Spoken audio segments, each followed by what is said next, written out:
I have some really cool instances of spottings of mermaids, so-called spottings that date back pretty far.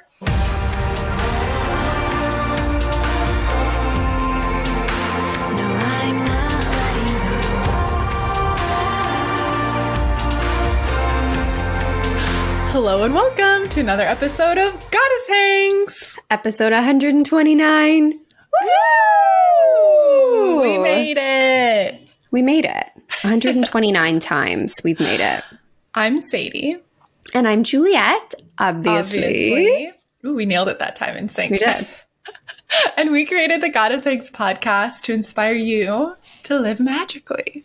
Ooh, through mindset, magic, manifestation, intuition, your purpose, your power, casting a spell, walking a dog, whatever.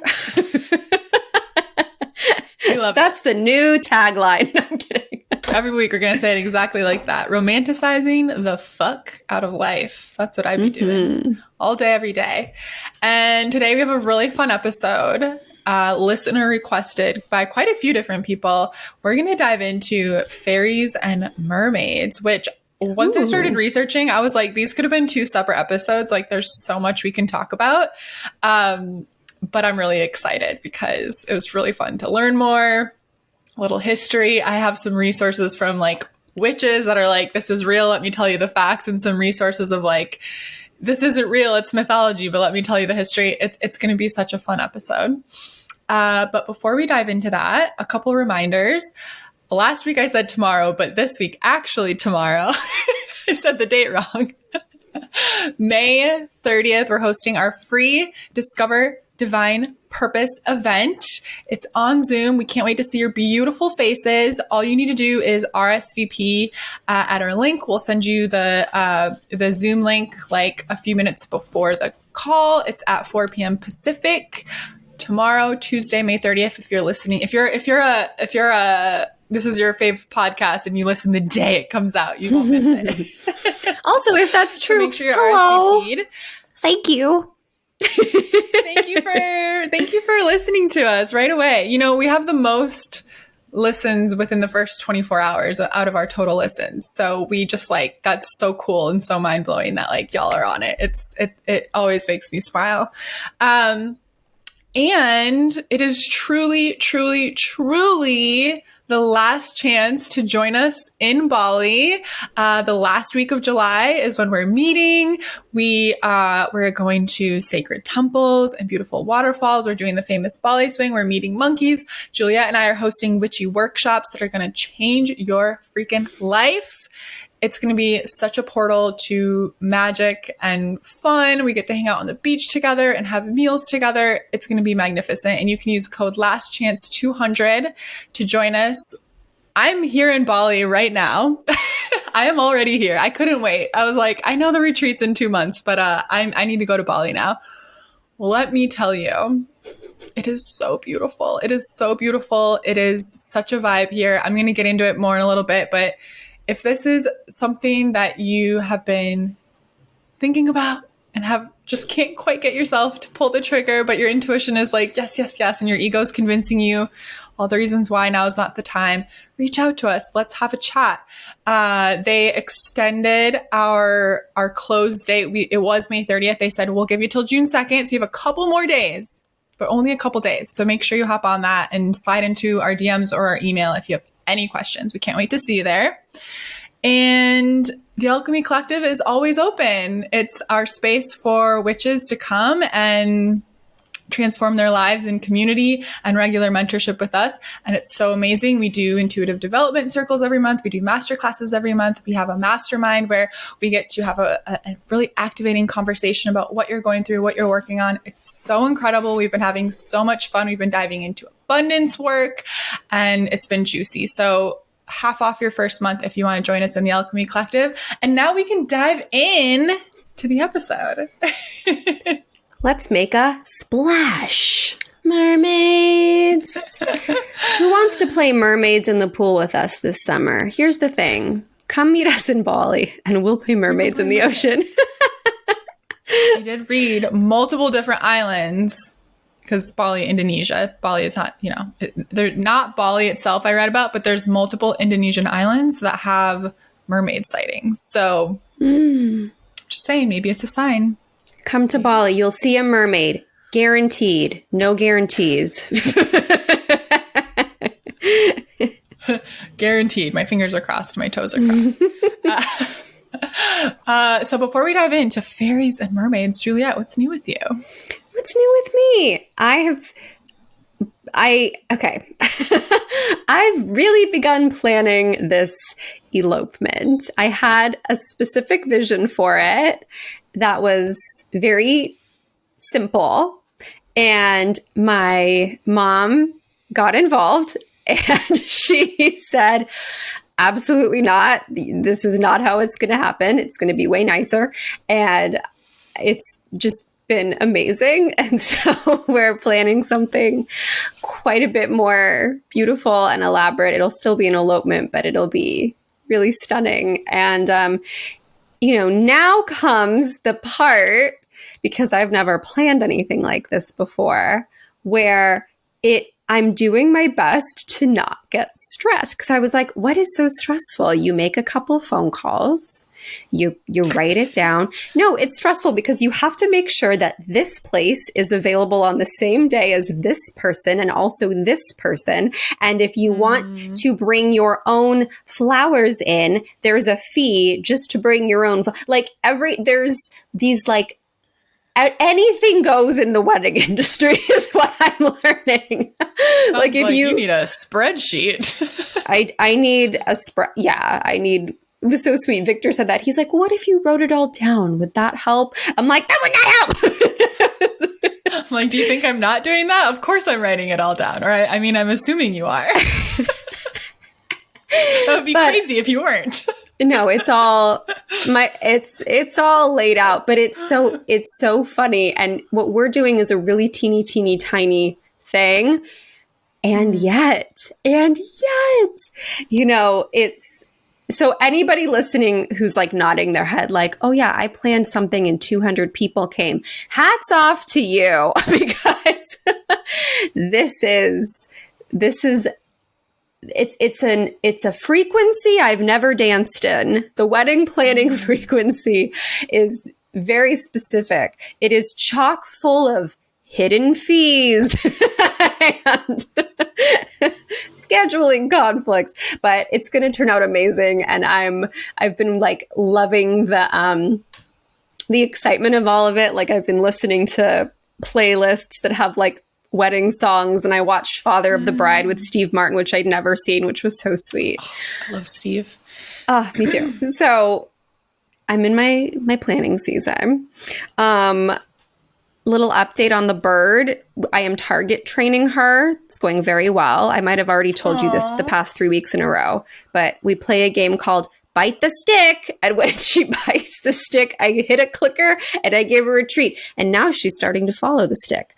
So we're getting places. She'll be ready for the circus by December. New income stream. The parakeet circus. Oh my God. Millionaires have at least 5 income streams, and Sweetie Girl's going to work for one of them. The Budgie Cirque du Soleil featuring budgies. I wrote down what's new with me. I wrote hummus. Victor just keeps making hummus. We've just had hummus every day. I haven't found a proper grocery store here in Bali yet. I keep trying, and the maps here aren't accurate. Or I don't know, they're not up to date. But when I was in South Korea, all I wanted was, I was like, I just want some fucking hummus. I eat a lot of hummus. I just love a good carrot and cucumber and hummus snack.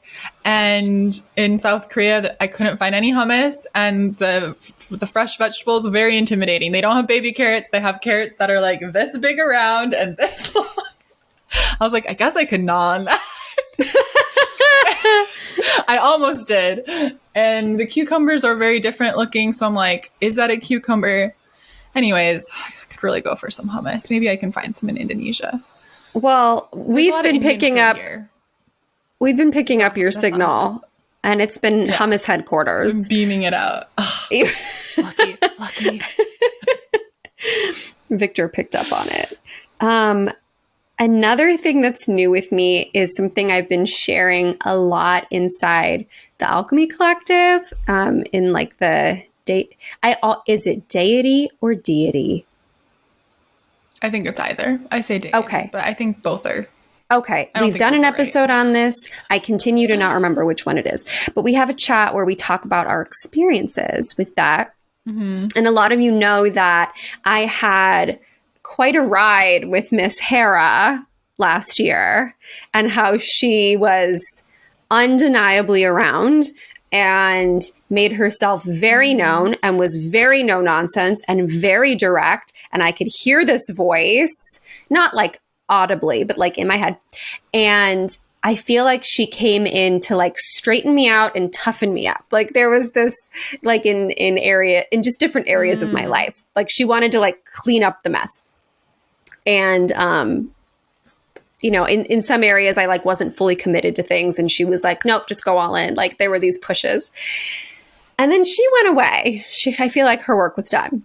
And then lately I've been feeling major Aphrodite Venus vibes. Major. At a level I never have. And I always used to hear people talk about working with her. And I would be like, oh, that sounds nice. She sounds sweet. Meanwhile, I have wild Hera in my corner. But she's made herself very known. Like in everything I'm looking into and booking and planning, like Venus is there, Aphrodite is there. When we were in Rome, I saw Venus everywhere. I mentioned this, but I'm just like, I made an altar, a special space to leave things for her. And like the day that I did, like a big miracle happened, like for us. And I'm like asking myself questions and I like feel her nodding yes or shaking her head no. So she's not speaking, but I'm feeling the gestures. And it's been really exciting. It's been really exciting. And there's, you know, other women in our Alchemy Collective who've been like feeling the call from her at the same time. Like she's doing a sweep right now of like lots of different amazing witches. And so it's been really special to kind of share that experience and walk that journey with them. And like at this particular moment in time, when things are really like lovey-dovey and romantic and sweet and there's like roses in my house and everything's just like amplified and beautiful. So I would say those are the things that are new with me. What's new with you? I love it. You know, I was thinking about how like Hera came in and she's like, has to do with like marriage and now you're engaged. And so Hera was like, my job here is done. You may go on to other things. Yeah. So cool. What's new with me? Okay. I remembered a couple of things while you were talking. So I was like, I got to jot these down so I don't forget them. Cause I was so wrapped up in fairies and mermaids that I forgot to write down what was new with me. But I know because I'm me. Okay. So first things first, I'm in freaking Bali. I can't believe it. Amazing. What? How is it? And it's okay. So let me tell culture shock times 1,000. So different from South Korea. My first day here, I was like, I don't know if I like this, but I love it. I love it. I don't feel that way anymore. But my first day here, I was totally just like overwhelmed because it's so different. So I spent 5 weeks in South Korea. I was supposed to go to Japan and then Vietnam and then here. And then I'm just recapping in case everyone's not caught up. But I just like last minute, my intuition was like, no, you're not doing that. You're going straight to Bali. And I was like, but I planned all this stuff, you know, but okay. Because the convincing voice was the one convincing me to stay on my plans. And the straightforward direct voice was the one that's like, no, you're just going to Bali and I'm not going to tell you why. So I was like, all right, intuition, I got to practice what I preach. So I'm here. I've been here this is going to be like my third full day here. And, it's so hot and like humid. I love it. I love like suffocating when I'm outside. I love feeling the weight. It's not, I felt more humid, but like I love going outside and being instantly like moist. All of me. She likes dripping. I love dripping. It's sexy. It's so hot here. I am in, so for my first week here, so I came here, completely alone. And so the last time I was alone was in New Zealand. Flying alone and being alone in New Zealand is very, very different from flying alone and coming to Indonesia. New Zealand, the culture's not that different. It's an English-speaking country.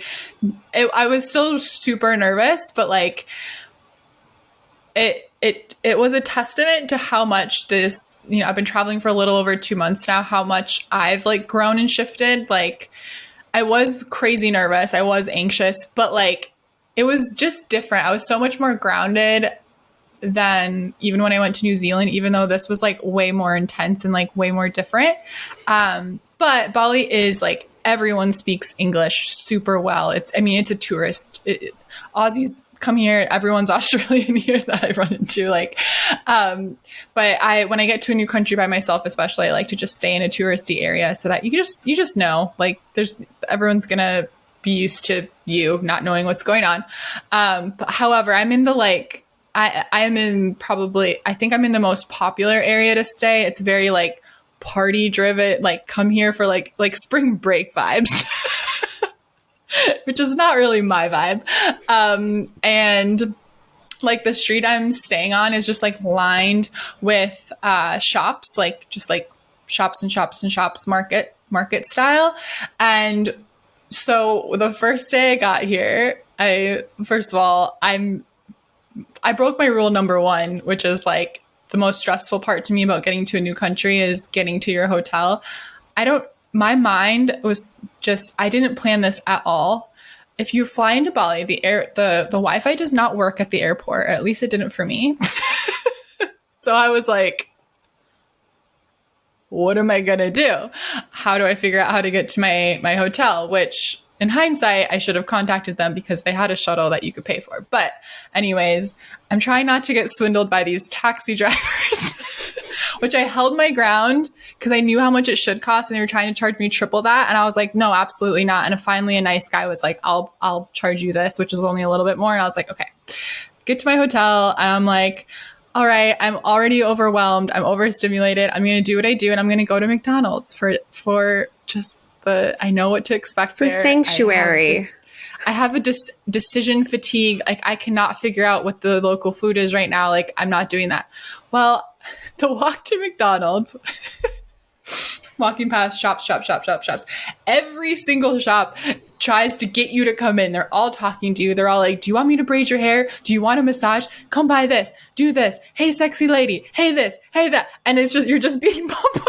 I was like, oh no, like where am I? It was so overwhelming and so intense. I was like, holy fucking shit. So my first night here, I was like, uh-oh. But I mean, it's still like that in this area, but I don't care anymore. I wear my hair in braids when I go out, so there's less people asking to braid my hair. When you walk down the beach, it's the same. I'm just so nice. It's like my like Wisconsin Midwest DNA. Like I have to say no thank you to everybody. Like I can't just like I try so hard to just look forward and ignore, but I just like I have to smile at everybody. And it's just not the way to be here. But I'm getting better. And it doesn't bother me anymore. I'm like used to it. So it's all good. And I think other places I stay won't be so intense. But I'm literally like, just like, it's like, besides how intense some of that stuff is, I'm just like living exactly how I would visualize when I still like my last normal job, like 3 years ago, when I would like sit and I would visualize and I would script out like what my dream day was. I'm like living that day over and over and over again. Like wake up, work, go to the beach, journal, come home, do some more work, take myself out to dinner. Like, I'm getting chills right now. Like, I'm just like, I feel like I'm having deja vu every single day because this is precisely what I would write in my notebook in that little back office. This is precisely what I would like while I was like driving that hour and a half commute and like listening to my music. Hamilton, let's be honest, listening to Hamilton or The Greatest Showman to like pump me up and feel like I could do anything. This is what I would like be like daydreaming about as I drove. I mean, my eyes open, but you can visualize that way too. Like, this is precisely, and it's been so trippy, and I feel like I'm in like a time warp or something. And like, there's moments where I'm like, am I about to like wake up? Like, am I going to wake up and be back in the office? Like, it's so trippy to be here and just doing this. And it's just amazing. Like, I don't know why I've been waking up at 5 a.m. every day. I'm not trying to, but I'll work from like 5 to noon, which I feel like it's like 4 p.m. at that point because I've been up so long. And then I'll like get dressed and go to the beach, and you pay like $3 to rent like a beach chair, and you can pay $1 for a beer. And I sit there and I meditate and I splash around in the water. Oh my God, it's like such a dream. It's so amazing. I'm so happy. It's so fun. And I'm even considering maybe taking a surf lesson. I haven't committed yet. Harry Potter surf. Harry Potter surf. So this was so funny. So this is like Florence with Elvis. That's what Grace DM'd me that. She was like, this is like Juliet's Elvis tour. I was like, oh my God, you're right. Connecting the dots. Hi, Grace.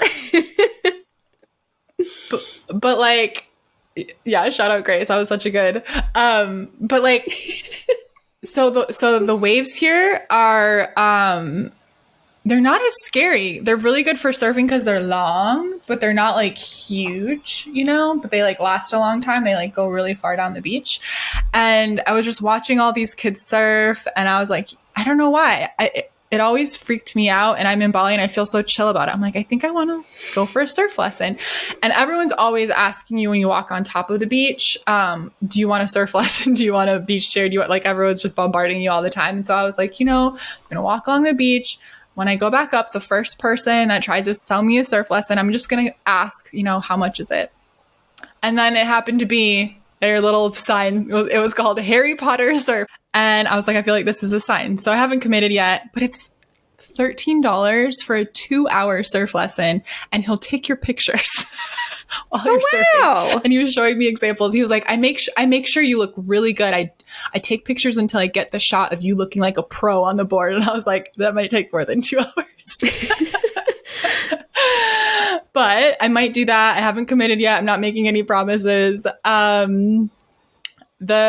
The funniest thing is that I keep laughing because it's a little sad, but it is what it is here. Like, there's a lot of like young children smoking cigarettes when you're walking around, and it's very like, whoa. But like, I'll be like walking past a group of like 9-year-old boys, and they're like smoking cigarettes, and they're like, hey, sexy. Like, they're so confident. It just cracks me up. Oh my gosh. I'm like, you're a little tiny man. You still have like chubby cheeks. And I'm like, I don't say anything. I keep walking, but I'm just like, try not to laugh. I'm like, oh my gosh. You're like, I could literally be your grandmother. I could be your grandmother. Is there any way to talk to your grandmother? I just like, it's just like the way they're standing, like they just look like little old men. Like, they're just so like, they don't look like they're smoking their first cigarette. They look like they've been smoking for 3 decades. You know what I mean? Like, the way they hold it and stuff. I'm just like, they're like, hey, sexy. Like, well, thank you. Still got it. So it just cracks me up. Lots of getting whistled at, lots of, it's funny because they'll try to sell you something and you just keep walking. And then as soon as you're past, they'll like make like a crude comment. And I'm like, I can hear you.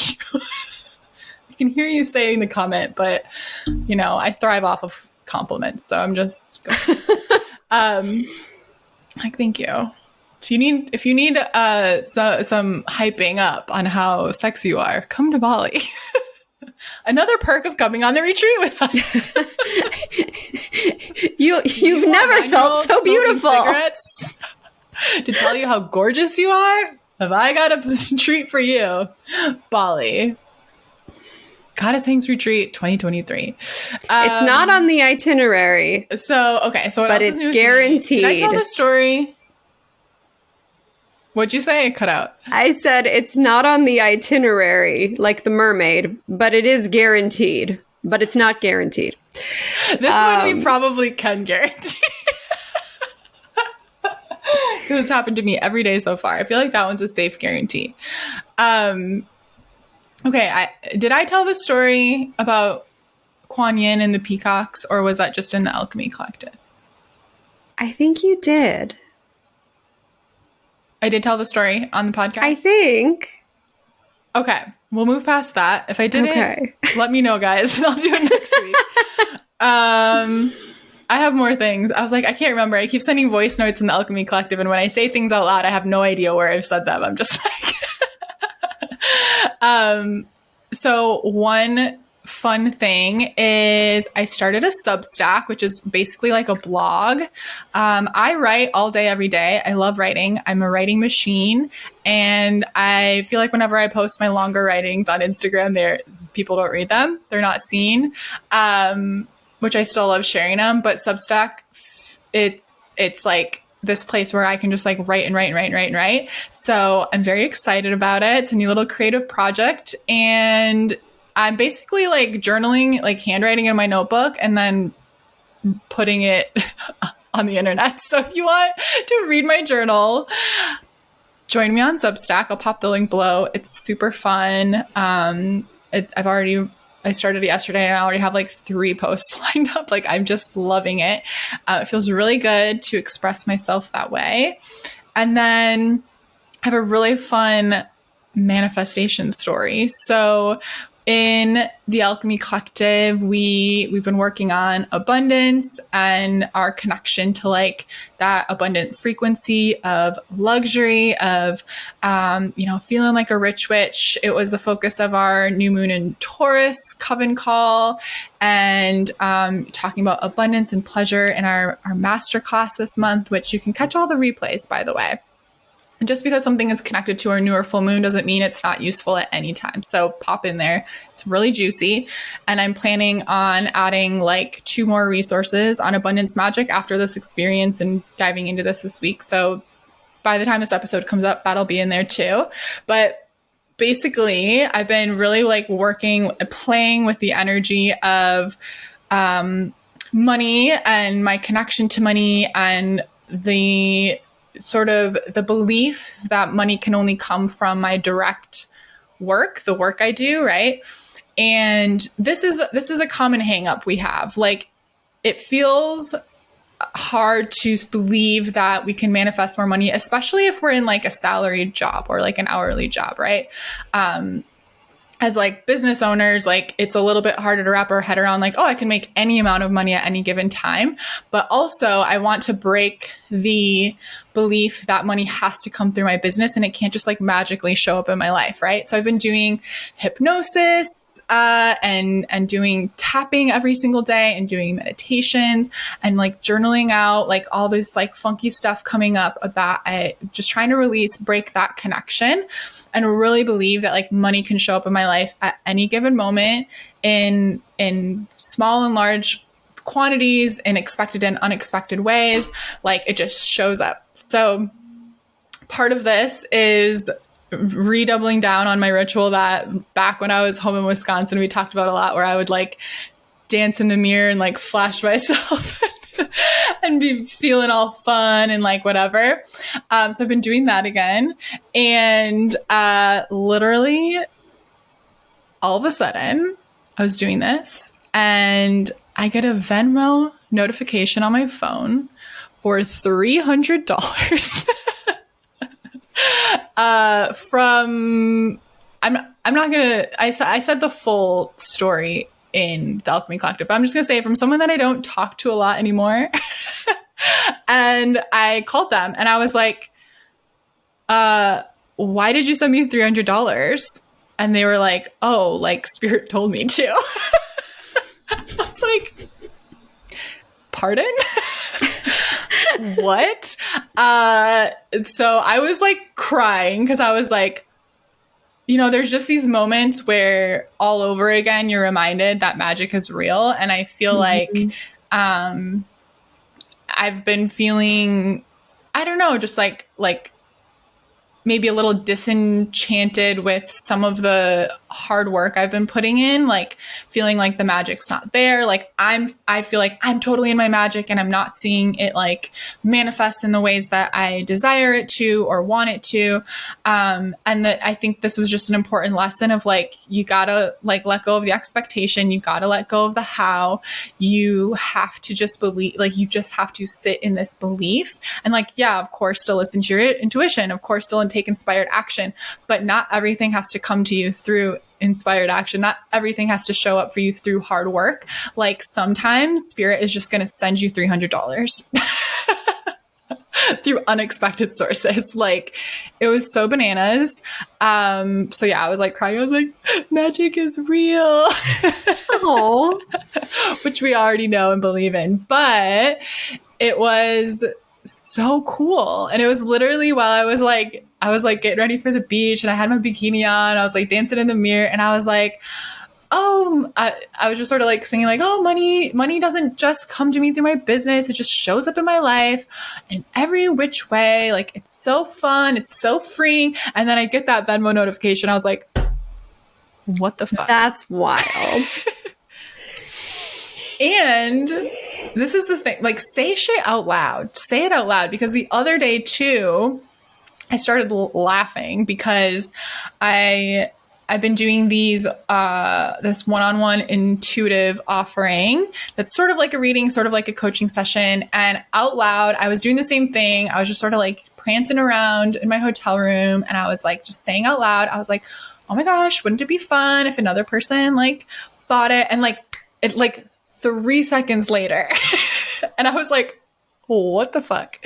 And obviously not every time I say these things out loud, because I'm doing this all the time now, does it happen, but like it's happening more often than not. And it's very interesting. So I'm just saying, like, speak out into the world, say, wouldn't it be fun if, oh, I love that this is happening. Like, and feel it and like let it be fun and dance around and feel cute and I wrote an article, a little newsletter on this on my Substack of like being hot and having fun will revolutionize your life. Like when you're having fun, when you're having a good time, when you're feeling yourself, like magic starts to happen. That's when you're being magnetic. We're not as magnetic. I won't say we're not magnetic at all. We're always magnetic, but we're not as magnetic when we're really holding on to the how and like I have to do more. And it's like, of course, I'm taking action all of the time. Like I'm on social media 24/7 except when I'm sleeping, and I love it and it energizes me.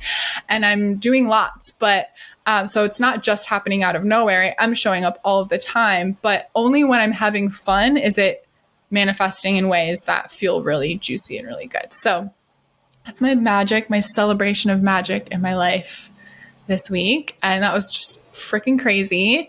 And I'm in Bali and I'm having so much fun. And yeah, go check out my Substack. It's very fun. I'm going to be writing a lot. That's That's what's new. Okay. So last night, I haven't like fully processed this or shared it, but I've uncovered a Pinterest account that I haven't used in like maybe like 8 years. Okay. And in the Pinterest, in the what are they called? The boards, the collections. Anyways, you know how you can call them, you can like call them different things like kitchen ideas or whatever. So I had one board called I Am in Love. Like it was a big affirmation with like a million exclamation points after it.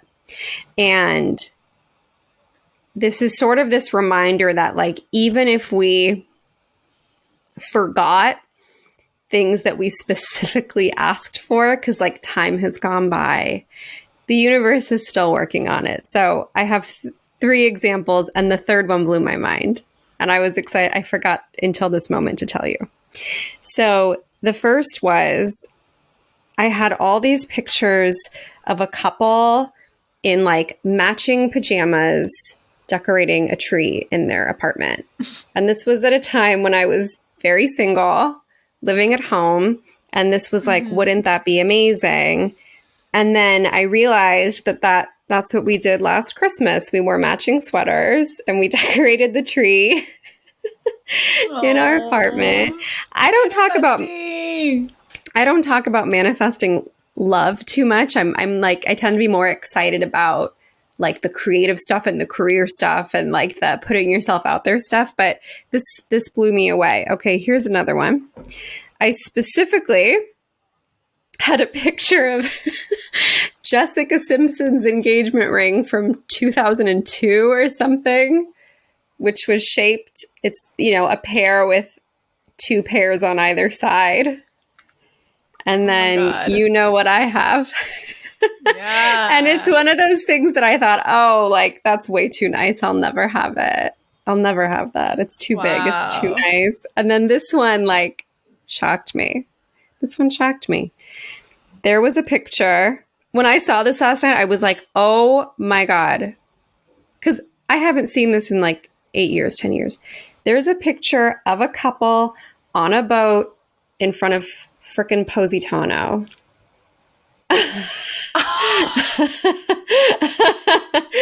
And a couple weeks ago, God. Here we are on a boat in front of Positano.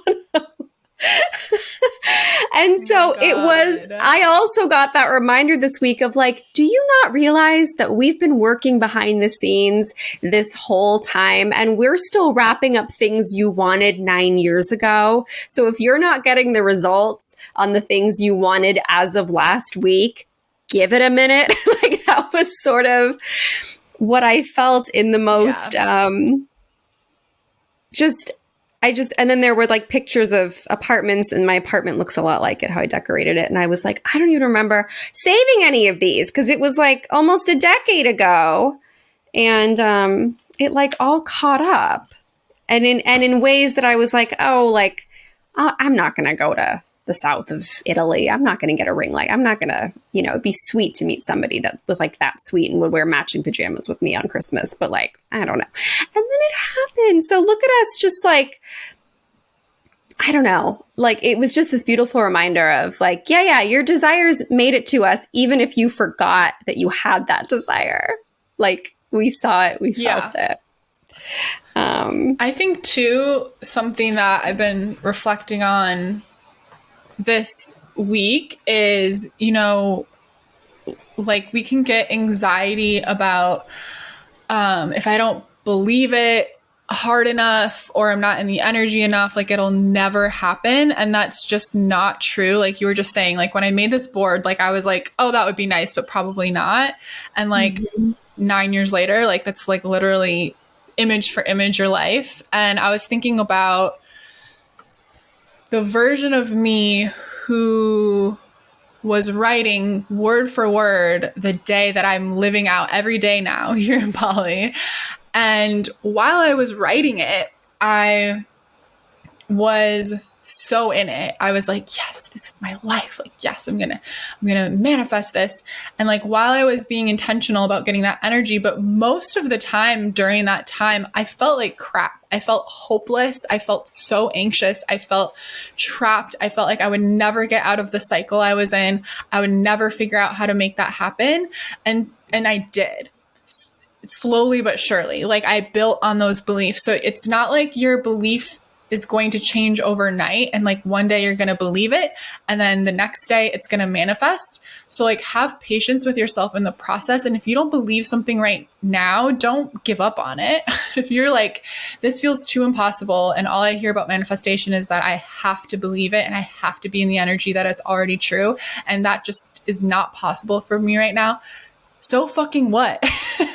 Show up every day and even if it's for 5 minutes a day that you can believe it to be true because you're playing like your anthem, you're playing the playlist that does make you feel like you can do anything on your drive to work. For those 20 minutes will change your fucking life. Like, yeah, that's how it all began. We didn't believe any of this was possible in the beginning at all. You have to be fucking delusional and believe it as much as the time as you possibly can and remind yourself as often as you can. But it's not about perfection. It's not about believing it to be true 100% of the time or even believing in yourself 100% of the time. It's just not realistic. I am here in Bali living out my biggest dream and I still don't believe in myself 100% of the time. I still have those moments where I'm like, I'm failing, which is absurd. Which doesn't make sense, but that's our fucking brains. We're humans. And that's what excited us about reincarnating here on Earth, is to be like, ooh, I'm going to feel the full spectrum of emotions. Ooh, I'm going to solve this puzzle on how to figure out how to remember who I am. And I'm going to solve this puzzle on getting everything I want. And that's like why we came here, was to experience the spectrum. It would be kind of low-key boring to believe in ourselves 1,000%, 100% of the time. And like polarity is what gives us the zest of life. Like, experiencing grief makes joy feel that much more intense. Like, I happy cry all of the time because my mom died. Like, I'm telling you, I wasn't like this before that happened. I experienced joy to an extreme because I've experienced the polarity of like the deepest grief I could ever possibly fathom.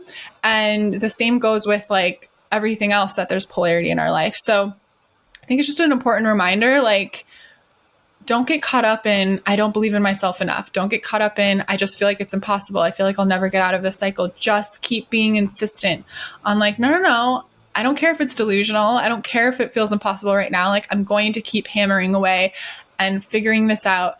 And for the first, 6 months of being like, I'm going to manifest this thing. Like, I wasn't taking a lot of action. Most of it was energy work. Like, I didn't know what action to take yet, but I worked on that belief system. And then my intuition opened up, and little by little, I started being courageous enough and brave enough to take action. So it's okay if all you can do right now is spend 5 minutes journaling a day. That will make a difference. That will change your life. Just do it. Rant over.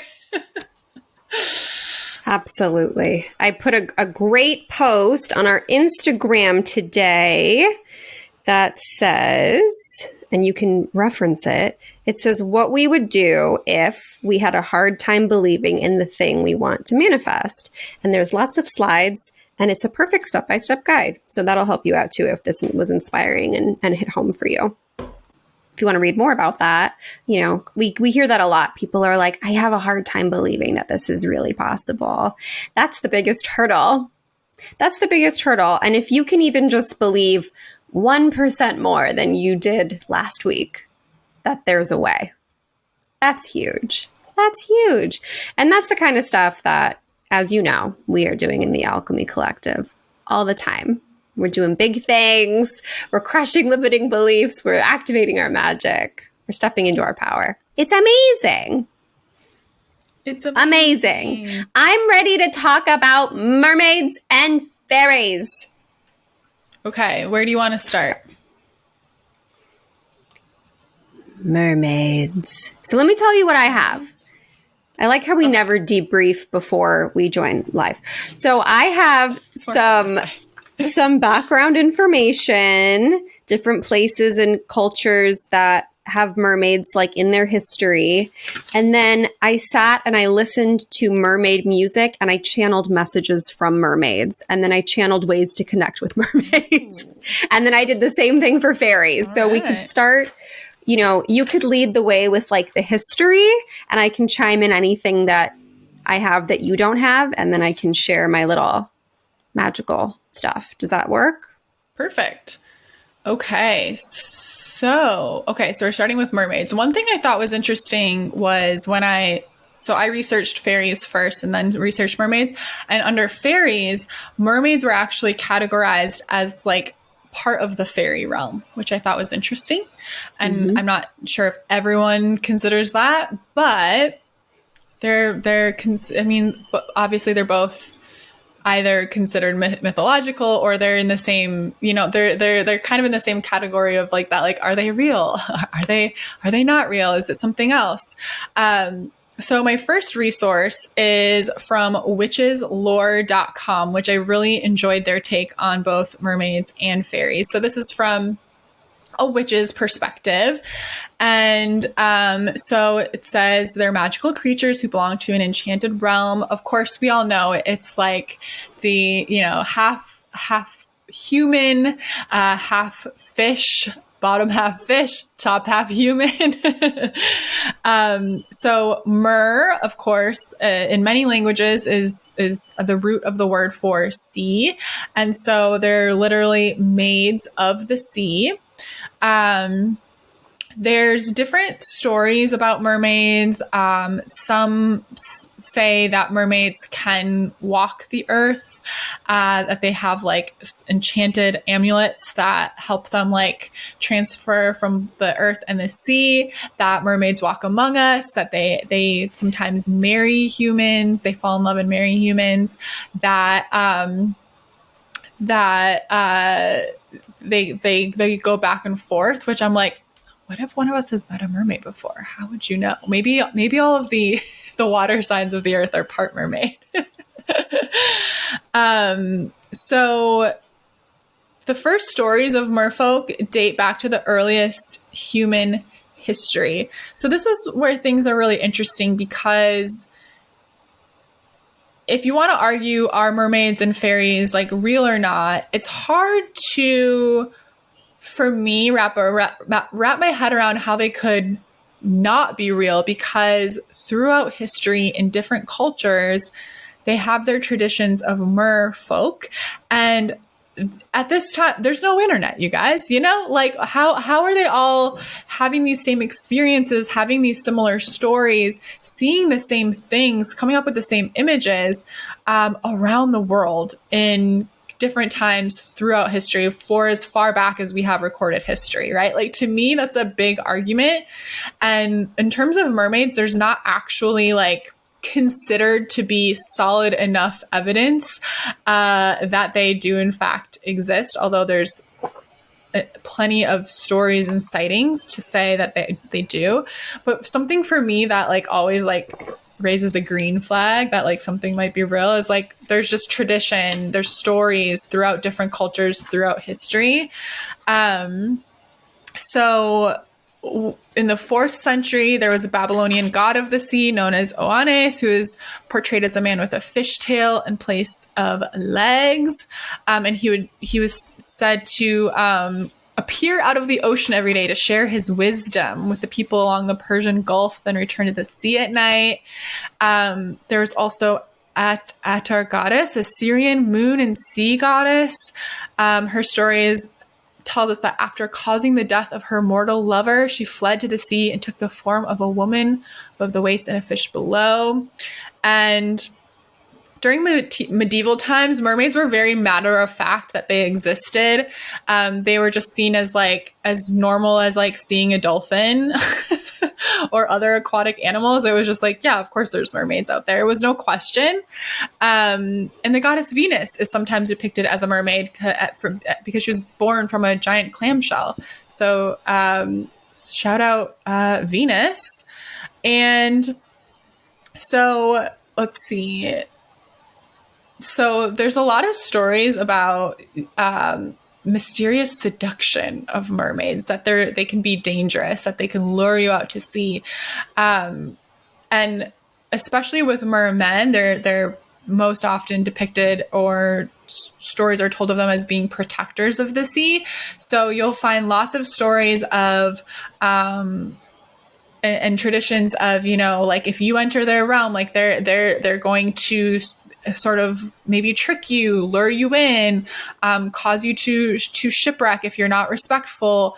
There's a lot of tradition around both mermaids and fairies of like, you need to be very careful because they're witty, and they will trick you, and they will at the slightest sign that you don't have the deepest and utmost respect for them, like you're donezo. And let's see. So I have some notes about mermaid magic from the witch lore. So mermaid are said to be incredibly connected to the moon. And this article says at the full moon, they're almost hypnotized. Like all they can do is like stare at the moon. Like there's nothing else other to them than those 3 days before and after the full moon. And I love this, as we are witches, and in the Alchemy Collective, we work with the new and full moon. But the mermaid magic is connected to divination, protection, love, healing, wisdom, shape-shifting, and transformation, which is connected to that like ability to like walk on earth and be of the sea. There's this like transformation vibe. Working with the tides of the ocean is a secret key to working with mermagic.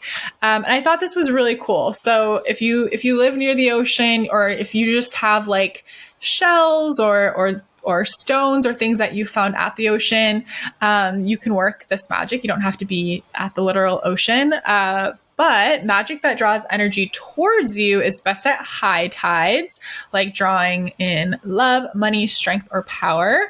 And when it's low tide, when the tide is moving away from you, that's best for like releasing, banishing, ridding yourself of problems, removing illness, cleansing, letting the tide carry away.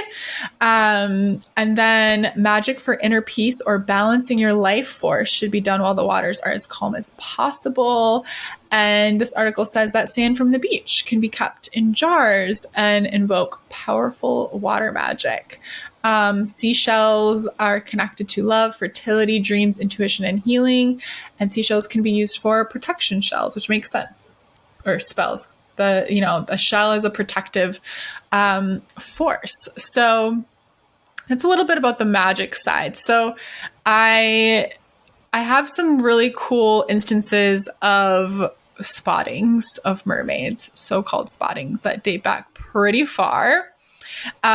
So they're still considered to be mythological creatures, but I'm not so sure. I, like the fae, like spirit, maybe they don't exist in the like quote 3D earth realm. I kind of believe that like the fae, they have their own realm and like they can appear into our realm, but they typically don't. So it's not to say that they don't exist in our ocean, but it's like, and the same thing with like how I kind of believe about like aliens is like, I think they exist. I mean, I'm 1,000% sure aliens exist. Mm-hmm. Mermaids, maybe 99%, but I feel like it's like the frequency, their vibration, like they're not necessarily like physical in our realm, but they can be, like I feel like they can come into our realm, but they have a realm of their own. But here's some cool sightings. So Christopher Columbus claimed to have spotted mermaids near Haiti in 1493, which, his words, described as being not as pretty as they are depicted, for somehow in the face they look like men. Now, a lot of arguments are like these people are these explorers, these early accounts, they're seeing manatees, they're seeing other things. To me, I'm like, how in the world could you mistake a manatee for? I'm just going to pull up a picture of a manatee and you can maybe, let's see. Does it look like a man? I mean, maybe. There was a manatee in like a dugong or something. I don't know. There was another animal that was similar. And I'm like, especially because most depictions of mermaids are very sexy and feminine figured women. I'm like, how in the world? They're like, oh, and Christopher Columbus saw that and he was like, well, wait, not which as one hot is as they say? Which one is me? I know it's hard to tell. I'm holding up a manatee picture if you're listening. Is that Juliet Piper? So I think it's a little silly too. And the other thing that like, I'm like, so one thing I was reading was like, at this time, manatees weren't technically discovered by science, but as an explorer and someone who was sailing the seas all the time, Christopher Columbus probably had already seen a manatee, even though it wasn't technically discovered. So like, why would he think that was like a half human, you know? But who knows? I'm just saying, I think it's a little bit of a funny explanation. I don't really buy it. Maybe it could have been something else. Captain John Smith also described as seeing what he said was a big-eyed, green-haired mermaid in 1614 off the coast of Newfoundland. And apparently Smith felt, quote, love for her until he realized she was a fish from the waist down. And this one, too, I was like, I'm sorry. He saw a manatee and he was in love with her. And then he was like, oh, wait, she's half fish? I'm sorry. That's not... No. I'm not buying it. But yeah, they said like experts believe that Columbus, Smith, and other mermaid spotting explorers caught glimpses of human-sized marine mammals called manatees and dugongs. So it might just be a case of mistaken identity. I'm like, I'm sorry, no one's seeing a manatee and being like, I am in love with a beautiful woman. Oh wait, it's a fish. Also, the term... I don't buy it. The term expert is sometimes loosely... I mean, in some ways, we're an expert on something. Like, everyone's an expert on something. That's fun. Well, these experts think it was a mermaid. But a few other ones. Okay, so Roman Gaul in the 2nd century he reported to Caesar Augustus about mermaids he'd seen and heard singing. No one offered an alternative explanation, like that they might have been seals, so the sightings were taken as complete fact. So that was, we were just talking about the Roman Empire. Hispaniola in the Caribbean islands. Oh, that's Christopher Columbus. So here you saw 3 mermaids off the coast of Hispaniola. I think that's different than the Haiti one. I don't know. He's seen a lot of mermaids. The Arctic Ocean, English explorer Henry Hudson wrote in his ship's log about seeing a mermaid. And he didn't just write that he saw something. He described the creature in great detail, saying the fish part of her body had markings like a mackerel and that her breasts were decidedly womanly. It's such a detailed description, it's hard to brush off as misidentification. I'm sorry, do manatees have womanly breasts? No, they don't. Okay, I just learned, because I was like, what is Hispaniola? It's the island of Haiti and the Dominican Republic. That's what that whole landmass is called. That was the same one. Yeah, I had no idea. Okay. Another one in the West Indies, the fearsome pirate Blackbeard recorded seeing mermaids in 1700. He didn't go into great detail, and most historians now believe that he just wanted to avoid the area since other pirates claim the area as their turf. They say like he was like, oh, there's mermaids there. That's why I'm not going there, not because you say it's your turf. Love that. In China, a man claimed to have captured a mermaid and then married her. Another said he saw a mermaid in distress lying on the sand, and he took her out into the water, and she thanked him and swam away. It's hard to think that either of these men mistook a seal for a mermaid in these close interactions, but there's no, this was in 1730, so we don't have photographs, we don't have video. And this is really interesting. So now we're getting closer and closer to modern times. So this is still the 1800s, the late 1800s in Canada.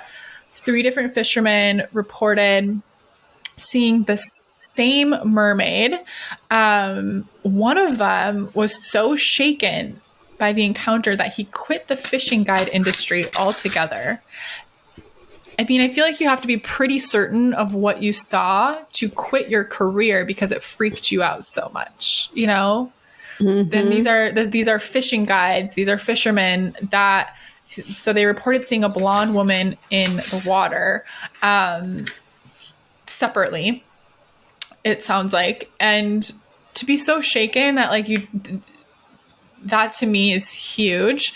Pennsylvania. This is in Pennsylvania in 1881. A fisherman, Henry Laux, claimed to have seen the same mermaid 5 different times. Here's Indonesia, where I am, but I'm not in the Key Islands. I'm in Bali. But the Key Islands, Indonesia, 1943. So the Canada one I was just sharing is interesting because it was a group of people on a ferry. It was in the 1960s. So it was, it was humans that, hundreds of years ago, thousands of years ago, the way we tried to explain stuff was a lot of it was supernatural based because we had a lesser understanding of the way the world works. So the closer we get to modern times, we have a more grounded, I guess, perspective of the world. And so for a group of people to be like, no, yeah, we saw that. I thought it was funny. The article was like, then again, it could have been a woman in a wig and a costume, like out in the middle of the ocean. Okay, maybe. There's a couple more. Kauai, Hawaii in 1998.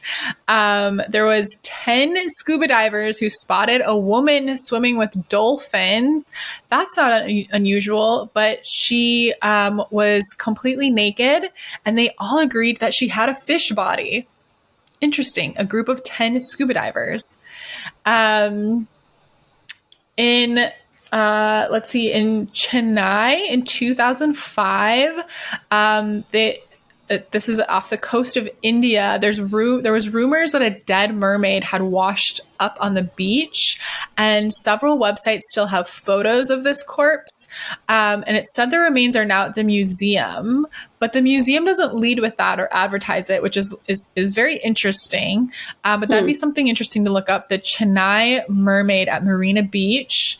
In 2009 in Israel, there was multiple sightings of a mermaid that looked like a little girl, and the local government offered a $1 million reward for evidence of the mermaid, which is still unclaimed to this day. And NBC even sent a camera there to try and get her on film. So this was taken very seriously, and that was in 2009. And in 2012 in Zimbabwe, they were building a dam, and in local traditions, a mermaid brings bad luck, and the workers of the dam spotted a mermaid and refused to come back to work. They were like, absolutely not. Mermaids, multiple mermaids. And so the Zimbabwe had to find white workers that were not local to come finish the dam, but even they didn't want to go because they were scared of the mermaid rumors. So it's interesting. Cultures around the world, so throughout history, throughout time. Just yesterday, I was walking on the beach in Bali, and there was these huge statues of these like goddess mermaids. They're so beautiful. I posted on my story. And there's all of these sightings. So there's not considered to be hard and fast proof. But to me, like I said, my theory is I think that they are of another realm, and they sometimes come into the earthly realm, and they're very good at being seen if they want to be seen. But that's why they're so elusive, because they're not necessarily from, quote, Earth. So that's my theory about mermaids. A mermaid theory on Goddess Hangs. Hello, gorgeous goddesses and witches. It's just you and me. You, all of you, me, Juliet. It's kind of funny that on the day when we were going to talk about mermaids and fairies, we had all this trickster energy come up, right? Like the internet kept cutting out. It looked like it was working fine. It wasn't working. And so what we're going to do is I feel like the fairies want their own week. I feel like they did not like being squished together with the mermaids and vice versa. They want their own time. And we cannot get Sadie back on this call right now. So you get to wrap up this episode with me. So I'm going to share some of the things I found about mermaids. I'm going to share the messages that I channeled, and I'm going to share some ways you can connect. So like Sadie mentioned, mermaids appear in virtually every culture, and this has been prevalent for thousands of years. And they range from being sirens, like, mean and they're going to hurt you, to being friendly and making your wishes come true. And when we talk about fairies next time, you'll see that it's similar. Like they can either make or break your luck or your life. The Scottish had a mermaid figure called Kiosk that would grant you 3 wishes, and it would either love you forever and give you good luck forever or lure you to your death. So flip of the coin, right? In Chile, there was a figure called Melalobo, half man, half sea lion. Greek mythology, of course, we have Triton. All across Africa, there is a figure called Mamiwata. People have had sightings. She's really beautiful. She has this snake wrapped around her. She appears in people's dreams. She provides spiritual cleansing. She was maybe the only mermaid figure that I found that was 100% goodness and helpfulness. The rest seemed to be 50-50. In Scotland and Ireland, there's the Finn folk. They lived in underwater kingdoms. They were shapeshifters. And I should say this about most of these figures. Most of these mermaids were shapeshifters. They could be fish. They could be humans. They could be something in between, like a mermaid. They could totally disappear. And I loved that. I thought that was an amazing thing that all of them just happened to have in common. They were beautiful to attract human lovers. Oh, wait. This part gets funny. If they succeeded, if the Finn folk succeeded, they could suck the youth out of the humans and live forever. But if they didn't succeed and the Finn folk married their own species, the wife was doomed to take on the disguise of an elderly woman called a Finn wife, which was an older, unmarried human woman who had cats and practiced witchcraft. They really won't leave single women alone throughout history. Like, let's cut them a break. So yeah, that was like a thing that people said around Scotland and Ireland. Like Ireland, they thought, oh, that's a Finn wife because she's older and unmarried and she has cats and she practices witchcraft. What else did I write down? Oh, I wanted to share this research is by Shannon Quinn from a YouTube video from a place called Top Tens with a Z. Okay, let's let older unmarried women just be older unmarried women. It's a beautiful thing. We have the two-tailed siren, which you've seen on your Starbucks cup. This is from 17th century Italy. And some believe that it's based on the legend of Melusine, the French water spirit, who was also, of course, a shapeshifter. In Brazil, there's Iara, who was an amazing warrior, and her brothers were so jealous of her, the story goes, that they unalived her. And the moon goddess brought her back to life. She came back as a mermaid, and anytime somebody drowned, they blamed it on Iara. They were like, oh, well, she's just getting her revenge. Well, one day somebody did fall madly in love with her, and he became a mermaid. They became mermaids together, and her spirit was at peace. I just have a couple more, and then I have the channeled messages for you. So this was interesting. There was a story of a Dutch mermaid. Citizens from a place called Kampen claimed that they saw a mermaid in the river, minding her own business. That was part of the story. Just swimming, having a lovely time, minding your own business. They said that we can't have that. So the townspeople captured her. They took her to church. They forced her into Christianity. Of course, when she was removed from the water, she had legs. She kept trying to run back to the water, and they wouldn't let her. They kept stopping her. People now look back at this and they think that it's possible that this was a woman who was deaf and perhaps mute and just really loved swimming and being in the water. Let us swim. Let us be swimming witches and have our cats and live alone if we want. It makes people nervous throughout history when a woman is like happy and in her power. It's a fascinating thing. This is my last one. During the Jin dynasty in China, there was a figure called Jioran. And there's these two beautiful stories. Actually, I don't know if Jioran is like the name of mermaids or just a figure. But the mermaids, if they cried, their tears would turn into pearls, and they would fill up jars with their tears, and you would get pearls. And it was like a beautiful thing if you had a relationship with a really caring mermaid, because they would provide for you. And they also made something called dragon yarn, which is fabric that could not get wet. They would like come out of the sea and try to sell it. And these big leaders would claim that this was made of dragon yarn.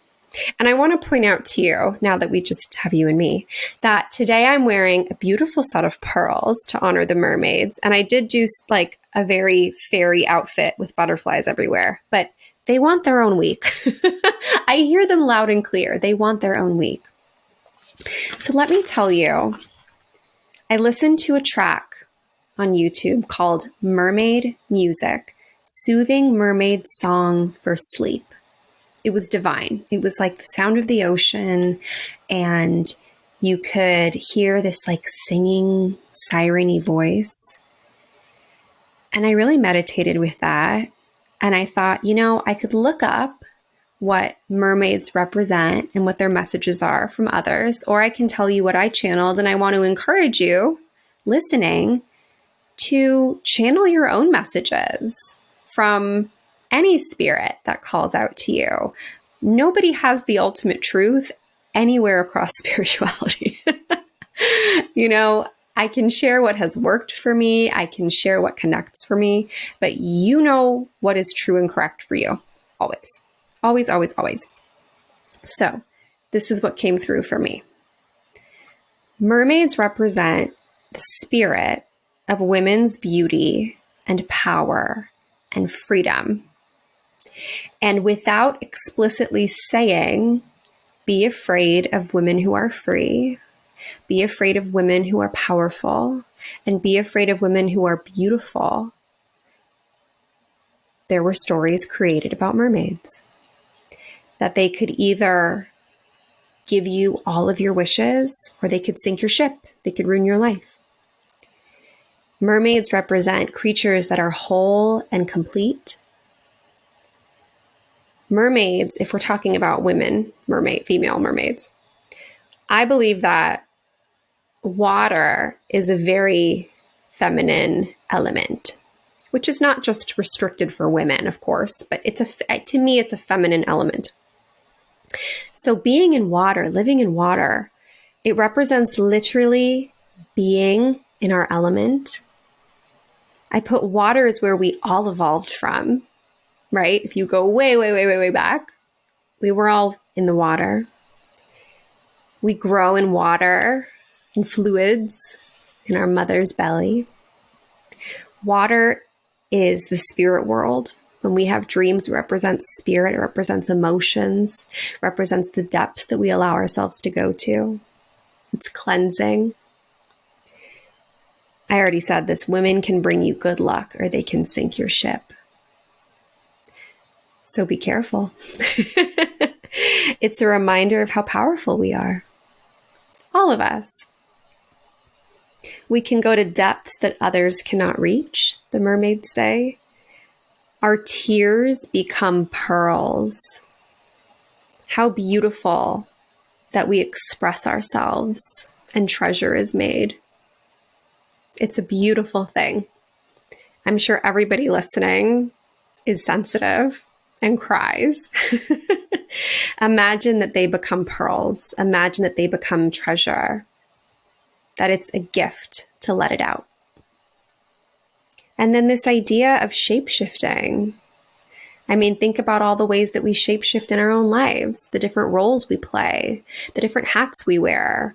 Some of us in one day go from, employee to mother to daughter to lover to neighbor to, we move through these different shapes. We take on different shapes.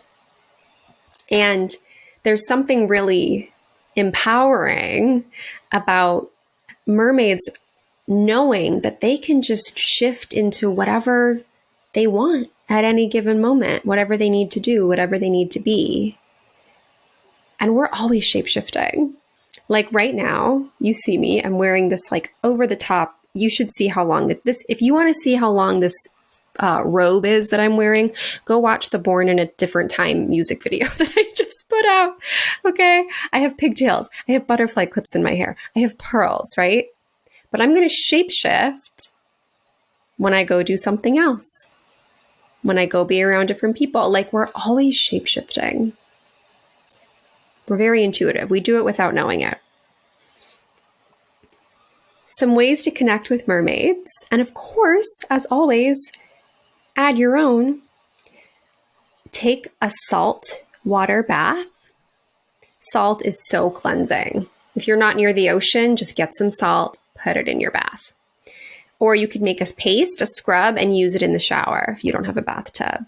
And just like call in that mermaid energy, that power, that beauty, that freedom, that knowingness that you can shapeshift, that knowingness that you have power and your tears turn into pearls and you can go to depth that others can't. Like, ooh.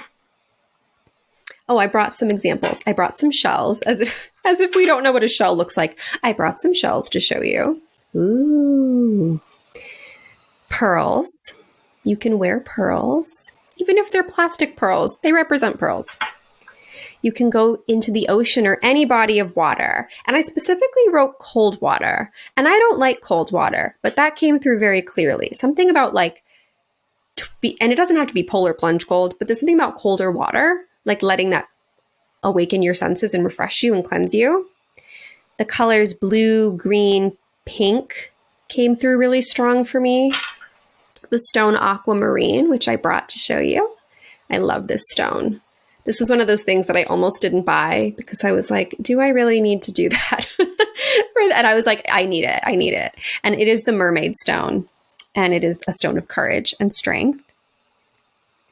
You can honor mermaids and call in mermaid energy by allowing yourself to go deep, to be truthful with yourself, to go on your spiritual journey.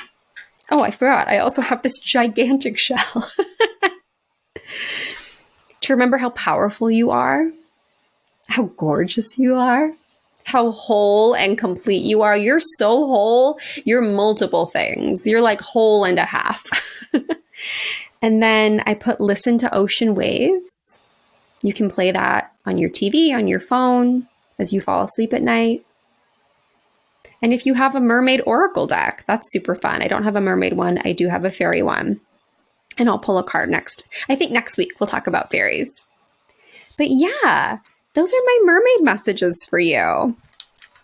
I feel this like strange resounding feeling that they're like, thank you. We did not want to be squished in or rushed over. And the fairies are like, well, wait, it's fine. I also believe that they're real. I just do. I think it's fun to believe that they're real. I think you have the right to believe that they're not real. I think it doesn't hurt anybody to believe that they're real. I think they're magical. I had a big obsession with mermaids when I was, especially between 15 and 20. All my towels and sheets, everything had mermaids on them. And I have a tail that I bought when I was 20. And I swim around in the pool every summer. And I'll be sure to post a video of that this week on the Goddess Hangs page so you can see me just living my dream life in my mermaid tail. Because I just thought there's something very confident about them. I also want to jump in and mention something about the Little Mermaid, because there's a lot of arguments that she like gave up her life and her fin and her identity for Prince Eric. And I was thinking about this, and I was remembering that in the beginning of the movie, she's singing about wanting legs. She's singing about wanting to be where the people are. She's singing about manifesting this other life. And no, I don't like that she gave up her voice, but her dream, this is such a side note, but her dream was to have a different life. And then he happened to show up. He wasn't part of the plan at first, right? And she shapeshifted in her own way. So we can spin even, an old Disney story to be empowering if we choose to. And I like Ariel. I think her songs are very pretty. So my beautiful goddesses and witches, thank you for joining us. Sadie's here in spirit, of course. Not like in spirit, she's alive, but she's here. We'll be back next week for an amazing episode. Remember, this is your last chance to join us in Bali. It's going to be a remarkable trip. There are a lot of people clicking on the link and thinking about it, and I can feel that in you. And I just want you to know that it's going to be remarkable. It's going to be extraordinary. We're going to have the best time of our lives. We're hitting every bucket list must-see spot. We're hosting the most enchanting workshops. We can call upon mermaid energy if that's something that really calls to you. And there are really fabulous payment plans. So you can forfeit the deposit and click pay with Affirm at checkout. And I think for as low as $179 a month, you can like secure your spot and you can come and we'll see you there and we'll get you in that group chat immediately. It's going to be so fun and exciting. Of course, we always have the Alchemy Collective. It's our space where witches and goddesses come home to their power and purpose. We manifest together. We do spells together. We really transform our lives together. And I want you to know that I believe in you. And I know Sadie does too. This is not a bunch of fluff, and it's so much. We envision a world where witches know how powerful and magical they are, and that their visions are in their heart for a reason. And if you've been sitting on a vision for a while and you're ready to bring it forward, and you want to take those steps, and you want accountability and community and mentorship and support, this is what the Alchemy Collective is for. And nothing you dream is going to scare us or be too big or too wild. We're going to say, let's go. Let's do this. Whatever it is, let's find a way. Let's figure it out. Sometimes you just need one person in your corner who believes in your dreams. And in our case, you get two. The last thing I'll remind you of is we have an amazing live event tomorrow. If you're listening to this on the day that it is released, it's called Discover Divine Purpose on Tuesday, May 30th. I can't think of the exact time right now. It's probably 4 p.m. Pacific time, but double check. There is a link in our bio in the show notes. It is a totally free event. It's going to be super activating masterclass style. We want you to leave feeling so lit up by who you are and what you want and like ready to take on the world. It's a free event and our free events are amazing. So we would love to see you there. You can find us on all socials at I am Sadie Olson. I'm at Juliet.Piper. Together we're at Goddess Hangs and we will see you next week. Mwah. Bye.